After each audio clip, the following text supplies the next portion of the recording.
The biggest challenge that I've seen in the enterprise for adopting AI is internal inertia. And there's a couple ways that shows its face. So the first is around all these systems and processes that you already have in place. You have swim lane diagrams for some processes, or you have different documents explaining how you get a project done. You have all these different tools and systems. You have all these different data sources. How do you apply AI in a way that's not independent from those is number one, given the internal inertia. Number two is that you have a team, right? And you have lots of folks on that team, and they may not have the skills necessarily to actually like implement AI on their own, right? If you're an organization that usually builds things, you necessarily want to rely on an outside party to do it for you. Is how do you up level those folks to actually build the skills necessary for this age? So there's like those are two ways that the inertia kind of shows itself within the organization. But the risk of inaction is so big because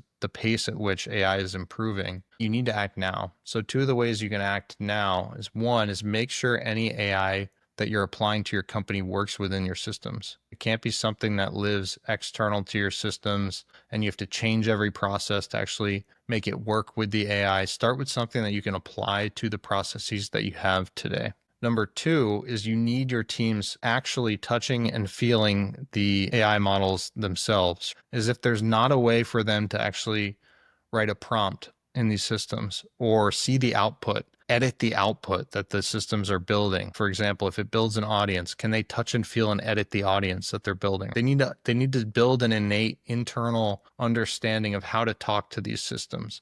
You need to give them a way to actually have those conversations about the jobs to be done within their function.